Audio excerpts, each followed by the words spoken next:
We took a couple of different types of 40 caliber hollow point ammunition to the range, and a box of white box non-hollow point ball ammunition.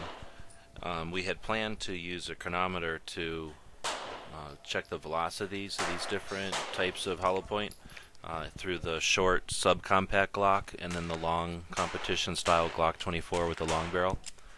However, their chronograph was at the shop being calibrated, so we wanted to salvage the trip and make the most of it. So just took some Target, turned it around, drew some small X's, crosses with a Sharpie. I don't like to shoot at bullseyes necessarily all the time. I like to change it up, and this was just something different. So we started out with the Winchester white box, and this is the same ammunition that we used in the weigh-in video that we did a couple of weeks ago, I guess. And so it's the 180 grain, or excuse me, it's 165 grain Winchester white box. That's just ball ammo, target ammo, and I shot it through everything's the Glock 27, the short subcompact on the left, and then the Glock 24, the long competition model on the right. And although this isn't necessarily a great comparison video, it's really just one shooter shooting 5 rounds through 2 different pistols with some various ammo. I think if it does anything, it just shows that even though there's a variety here of size of the bullets, from 155 grain up to 180 grain, and there's a difference in the length of the barrel, there's not a lot of variance in the size of the groups out there at 10 yards. And 10 yards, I think, is a fair distance for judging defensive ammunition like this. And I'm shooting at a steady pace. I'm not shooting super fast. I'm not shooting slow fire. So again, I'm not doing a real consistent test here, but all things being equal, I think it just shows that really if you choose anything 40 caliber through either pistol, you're going to be in good shape, and it's definitely within the realm of useful shooting, even out to 10 yards through either pistol. First shot the Winchester, then shot the Gold Dot, and that's my carry ammo. So I usually shoot it pretty good. I shoot it a lot. Next up with this was this Federal, and I figured out if I did a still at the end, it worked out pretty well. I didn't do it for the first 2. But you can kind of compare the groups there, and then later on at the end of the video I'm going to put those stills in just one by one, and that'll help show the size of the groups through the different pistols and the different brands of ammo.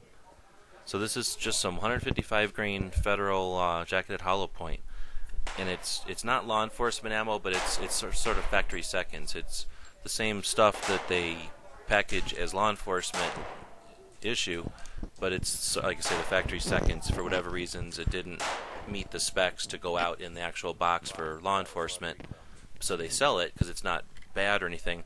It's just not up to spec, but it's a great test like this, and it was a really powerful ammo. I was surprised at the recoil, the difference in recoil between the Gold Dot that I carry, 165 grain Gold Dot, which has some amount of kick, with this 155 grain that was quite a bit more recoil, quite a bit more kick, especially out of the little Glock 27.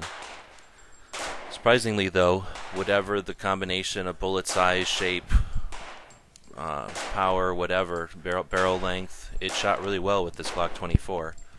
Of course, this isn't the best shooting test. Again, if I would do this test now, wait a half an hour, run the same test again, wait a half an hour, run the same test again, and then run those 3 results and as an average, that I think would be a more worthwhile shooting test, but I didn't have that much time or ammo to do that.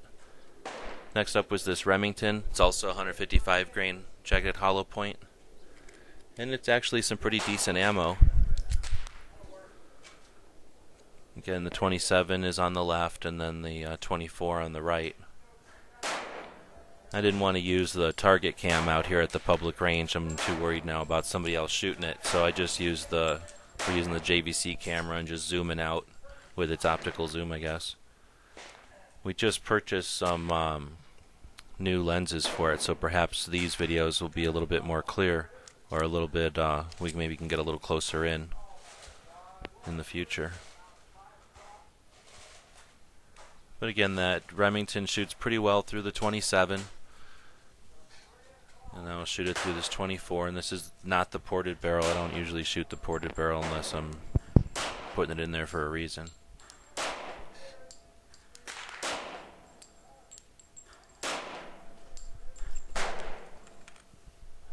And a good, like I say, a steady pace.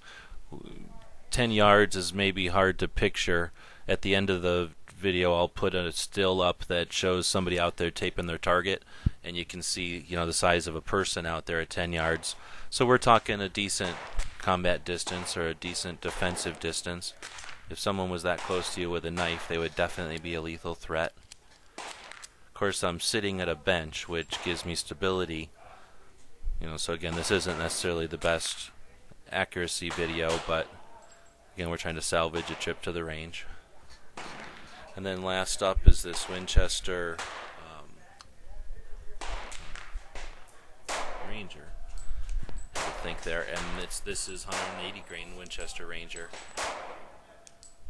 I usually think of it as the politically correct version of the old black Talons, but it's actually like 3 generations newer. I get corrected all the time from guys that are advocates of this ammo that it's a lot more than just the tamer version of the black Talon. So it's a pretty effective ammo. Again, it shot pretty well through that 27.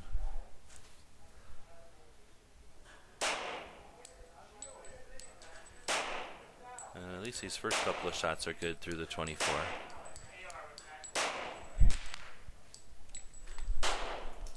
Again, I'll zoom back out here, and then I'll put the various ammo results up one at a time, and that'll help illustrate again the size of the groups. Don't really vary too much. They do get a little more accurate here and there, but again, keep in mind this isn't an end-all be-all accuracy test or anything.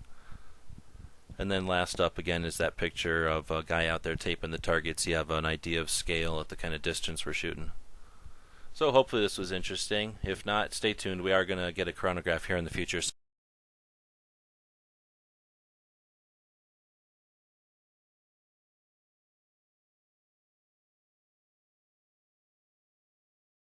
The guys and gals of GunWebsites.com encourage you to take a CCW class every year, practice at least once a month, and carry every day. Thanks for watching GunWebsites.com.